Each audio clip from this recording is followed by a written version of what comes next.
आप सभी जानते हैं हमारे देश में एक केंद्र शासित प्रदेश है दिल्ली।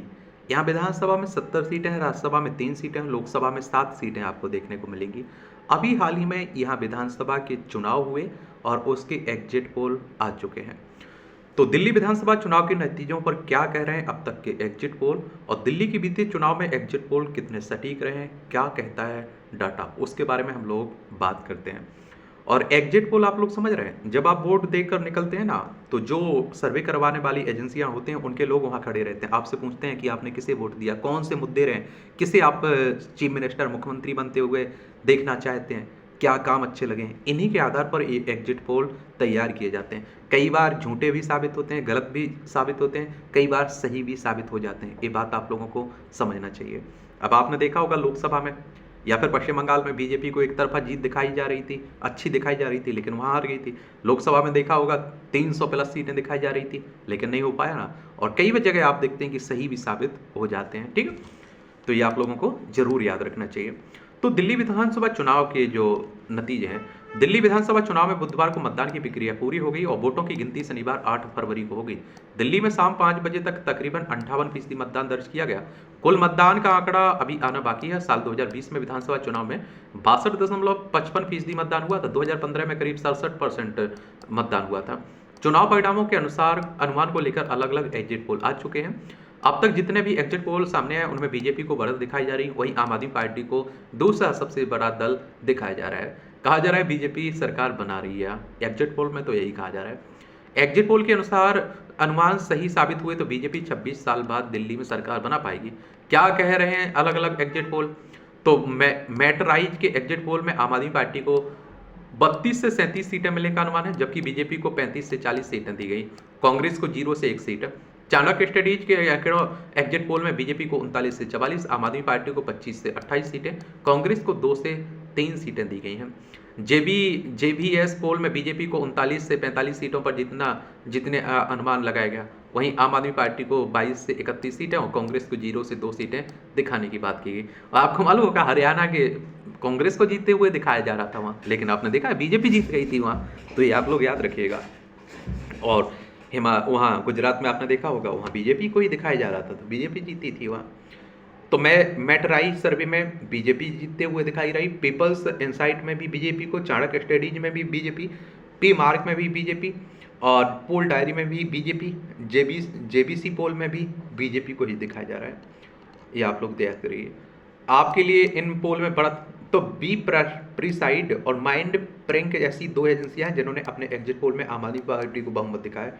और भी प्रेसाइड के एग्जिट पोल में आम आदमी पार्टी को 46 से 52 और बीजेपी को 18 से 23 और कांग्रेस को 0 से 1 सीट दिखाई जा रही है। माइंड प्रिंक के एग्जिट पोल में आम आदमी पार्टी को 44 से 49 सीटों का जीत अनुमान है लगाया गया और बीजेपी को 21 से 25 सीटें बताई जा रही हैं। अब बात होती है कि एग्जिट पोल क्या होता है, कैसे किया जाता है। तो एग्जिट का मतलब होता है कि बाहर निकलना, इसलिए एग्जिट शब्द ही बताता है कि यह पोल क्या है। और जब मतदाता चुनाव में वोट देकर बूथ से आप बाहर निकलता है तो उससे पूछा जाता है क्या आप बताना चाहें कि आपने किस पार्टी या फिर किस उम्मीदवार को वोट दिया। एग्जिट पोल कराने वाली एजेंसियां अपने लोगों को पोलिंग बूथ के बाहर खड़ा कर देती हैं और जैसे जैसे मतदाता वोट देकर बाहर आते हैं उनसे पूछा जाता है कि उन्होंने किसे वोट दिया है। कुछ और सवाल भी पूछे जा सकते हैं, जैसे प्रधानमंत्री पद के लिए आपकी पसंदीदा उम्मीदवार कौन है वगैरह, मुख्यमंत्री पद के लिए कौन है। आमतौर पर एक पोलिंग बूथ पर हर 10 पे मतदाता या अगर पोलिंग स्टेशन बड़ा है तो हर 20 में मतदाता से सवाल पूछा जाता है। मतदाताओं से मिली जानकारी विश्लेषण करके अनुमान लगाने की कोशिश की जाती है कि चुनाव नतीजे क्या है। क्या एग्जिट पोल के अनुमान आमतौर पर सही होते हैं? तो एग्जिट पोल से जुड़े मुद्दों को समझने के लिए बीबीसी ने जाने माने चुनावी विश्लेषक centre for the study of developing studies लोक नीति के सह निदेशक प्रोफेसर संजय कुमार से बात की। आम लोगों को समझाने की कोशिश करते हुए प्रोफेसर संजय कुमार ने इसे मौसम विभाग के अनुसार से अनुमान से जोड़ा है। वो कहते हैं एग्जिट पोल के अनुमान भी मौसम विभाग के अनुमान जैसे होते हैं, कई बार बहुत सटीक होते हैं, कई बार उसके आसपास होते हैं, कई बार सही नहीं भी होते हैं। एग्जिट पोल चीज़ों का अनुमान लगाता है और वोट प्रतिशत का अनुमान लगाता है और फिर उसके आधार पर पार्टियों को मिलने वाली सीटों का अनुमान लगाया जाता है। संजय कुमार कहते हैं कि 2004 का चुनाव हम नहीं भूलना चाहते। उसमें तमाम एग्जिट पोल्स में कहा गया था कि अटल बिहारी वाजपेयी की सरकार दोबारा सत्ता में आएगी, लेकिन सारे एग्जिट पोल्स गलत साबित हुए, बीजेपी चुनाव हार गई। कई बार अलग अलग एग्जिट पोल अलग अलग अनुमान लगाते हैं, ऐसा क्यों?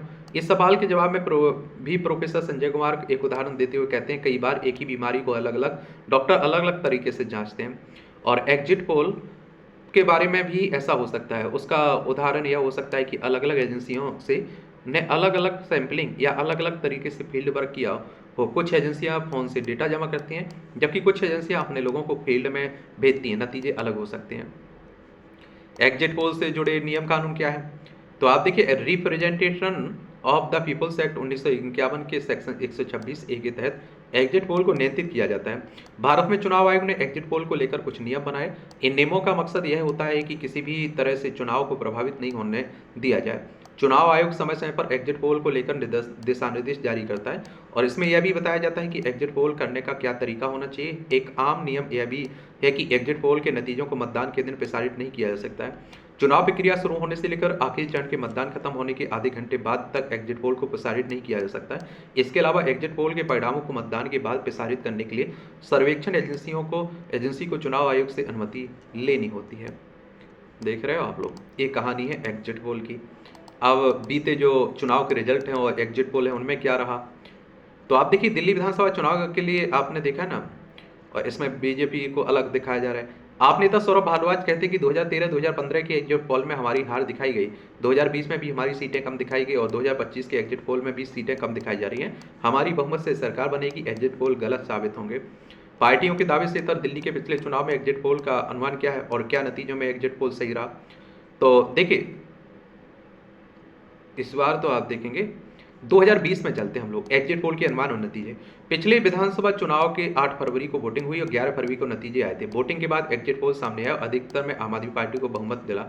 जैसे एक्सेस इन माई इंडिया को 59 से 68 सीटें बताई। सी वोटर ने 49 से 63, पोल स्टेट ने आप देखिए 50 से 56, जन की बात ने 48 से 61, पेट्रियोटिक भारत ने 49, भारतीय जनता पार्टी को पोल स्टेट ने 10 से 14, एक्सिस माई इंडिया को 2 से 11, सीट जन की बात ने आप देखते हैं कि 9 से 11, सी वोटर ने आप देखते हैं कि 5 से 9, पेट्रियोटिक वोटर ने 10। नतीजों में बीजेपी सिर्फ 8 सीटों पर सिमट गई थी। आम आदमी पार्टी 62 सीटें जीती थी और सभी पोल में सबसे सटीक अनुमान एक्सिस माई इंडिया का रहा और कांग्रेस को अधिकतर एजेंसियों ने शून्य पर रहने का अनुमान लगाया था। कांग्रेस ने नतीजों में भी 0 पर सिमट गई थी। 2015 के एग्जिट पोल के अनुमान और नतीजे। 2015 के चुनाव में लगभग सभी एग्जिट पोल आम आदमी पार्टी की सरकार बनती हुई दिखाई दे रहे, लेकिन किसी ने भी आपकी इतनी बड़ी जीत का अनुमान नहीं लगाया था। इंडिया टीवी सी वोटर ने 35 से 43, एक्सिस माई इंडिया ने 53, टुडे चाणक्य ने 48, एबीपी नेल्सन ने 43, इंडिया टुडे सिसरो ने 38 से 46, न्यूज नेशंस ने 41 से 45। भारतीय जनता पार्टी को न्यूज नेशंस ने सबसे ज़्यादा 23 से 27, इंडिया टुडे ने 19 से 27, इंडिया टीवी सी वोटर ने 19 से 27। किसी भी एग्जिट पोल में बीजेपी को 2.5 से कम अंक नहीं दिए गए और न्यूज नेशंस और इंडिया टुडे सिस्टरों को छोड़कर सभी पोल में कांग्रेस को एक भी सीट नहीं दी गई थी। नतीजे आए तो आम आदमी पार्टी ने इतिहास रच दिया। आपने 67 सीटें जीतकर पहली बार पूर्ण बहुमत की सरकार बनाई। बीजेपी इतिहास में सबसे कम सिर्फ 3 सीटों पर सिमट गई थी। एक भी एग्जिट पोल में आपको 60 सीटों का आंकड़ा पार करके नहीं दिखाया गया था। सिर्फ एक्सिस माई इंडिया ने भविष्यवाणी की थी कि पार्टी 50 से ज़्यादा सीटें जीतेगी।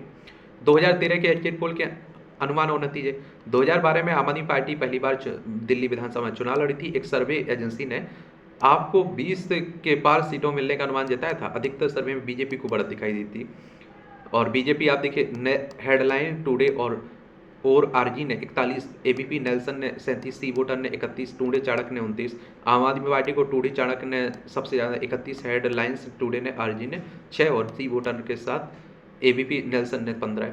और इन पोल में कांग्रेस को रिजल्ट से ज़्यादा सीटें दी गई थी। हेडलाइंस टुडे और आरजी सी वोटर ने कांग्रेस को सबसे ज़्यादा 20 सीटें दी थी। वहीं एबीपी नेल्सन ने कांग्रेस को 16 सीटें मिलने का अनुमान जताया था। नतीजे आए तो बीजेपी सबसे बड़ी पार्टी बनकर उभरी। बहुमत से 4 सीटें दूर रह गई थी। बीजेपी को 32 सीटें, आम आदमी पार्टी को 28 और कांग्रेस को सिर्फ 8 सीटों से संतोष करना पड़ा था।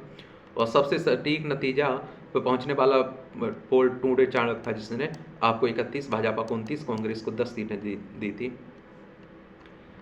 बाकी देखते हैं, रिजल्ट बता देगा मुझे लगता है। मैं इसलिए तो कह रहा हूँ कि रिजल्ट का इंतजार कर लीजिए और दोनों लोग सब लोग खुशियां मना सकते हैं। वो कह सकते हैं कि भैया कई जगह इनकी गलत आंकड़े आ जाते हैं, कई जगह सही हो जाते हैं। आम आदमी पार्टी भी खुशियां मना सकती है और कांग्रेस भी, और सब मना सकते हैं जब तक रिजल्ट नहीं आ रहा है।